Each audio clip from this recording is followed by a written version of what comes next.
Hi, how you doing and welcome back to another video on the channel. What we have for you today is our Game Week 1 preview video, and within this video we've also got my final team reveal. This team is finished, ready to go for the deadline. Unless there is some major late injury news, it's going to be as it is. If you are new to the channel, please do like and subscribe. The support in pre-season has been awesome, to be honest, and whether it's commenting on the video, liking the videos, subscribing, we're a small channel trying to grow, so it really does make the difference. So if you can help out with that and subscribe to the channel, that would be really appreciated. Even if it's just to keep track with how my team is doing throughout the year. We did finish 25k overall in FPL last season, so we are trying to aim somewhere near that this season. So let's take a look at the fixtures for this game week, and we start off with Man United at home to Fulham. And in terms of captaincy this game week, I think you've got three options really. I think you've either got Salah away at Ipswich, you've got Isak at home to Southampton, or you've got Haaland away at Chelsea. I just don't see the need to pick anyone else for your captaincy and risk it and be too differential early on in the season. This stage of the season is about not getting too far left behind, really, which sounds quite boring, but it's true. You don't want to be left after one or two game weeks where your rank is really far away from everyone else and you're left feeling a bit sort of down about FPL. You want to give yourself a chance for as long as you can. I think if you had to line it up, I probably would go with Haaland as my first captain option, then Isak as my second, and then Salah as my third. I really don't think there'll be that many goals in this Ipswich-Liverpool game. Ipswich were quite good at home last season, and I know they're now in the Premier League, but that combined with the 12:30 kickoff on a Saturday, it just usually doesn't see many goals. Now, it could be completely wrong and there might be loads of goals, but I think if you've got Salah and you haven't got Isak or Haaland, captain him by all means. But I think if you've got one or the other two, I would captain them first. So the team has made a couple of changes. One of these changes is in goal. It's Bentley.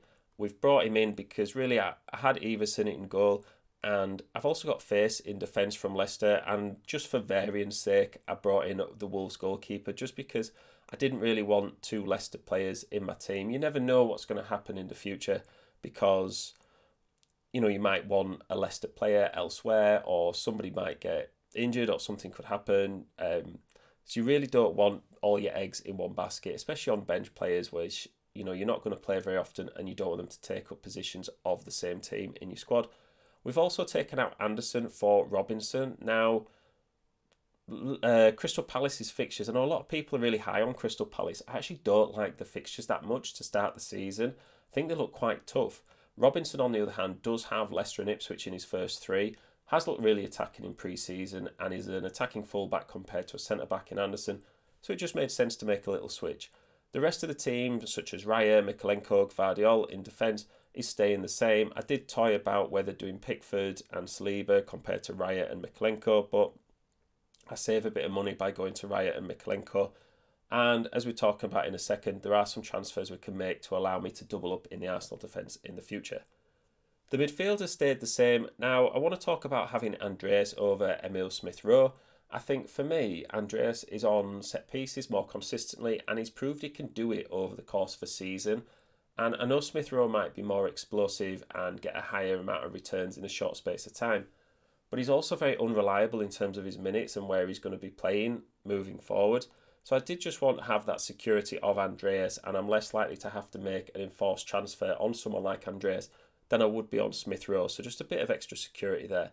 I've also gone with Gordon, and I'm sticking with Gordon. I think he will start in Game Week 1, and because I've got Isak up front, how are you going to gain rank on people who also have Isak? Well, you're going to do that by doubling up on the Newcastle attack. He was so effective last season, and I think at 7.5 million, people just aren't talking about him very much. I think he could be an absolute bargain of the season. Now, I've gone with Haaland captaincy. I just think if I'm going to have a 15 million player in my team, I should be captaining that player. I know there might be occasions where you don't captain him, but Chelsea have looked all over the place recently, and I know there might be a bit of umming and ahhing about whether Man City are fully 100%, but even if they're not 100%, you would expect them to beat Chelsea, and you would expect Haaland to score, and I just think at 15 mil, it would be, the wrong decision not to captain him for me personally. Now, I have got some transfers I'm going to talk about as well, because whilst you can't plot everything in and loads of things change, there's so many things that are unforeseen right now that will pop up and you'll need to react to.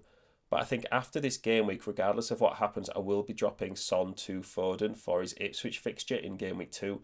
Son plays Everton at home, and I just prefer that Ipswich fixture over the Everton fixture 100%. And it also will provide me with a bit of Man City cover for in game week 3, game week 2, where I will just swap Haaland for Watkins after that Ipswich game. So from game week 3 onwards, Watkins has Leicester, Everton, Wolves and Ipswich. I just think that's such a good run of fixtures, and by doing Haaland to Watkins, it really opens up the potential for the rest of my team to upgrade elsewhere.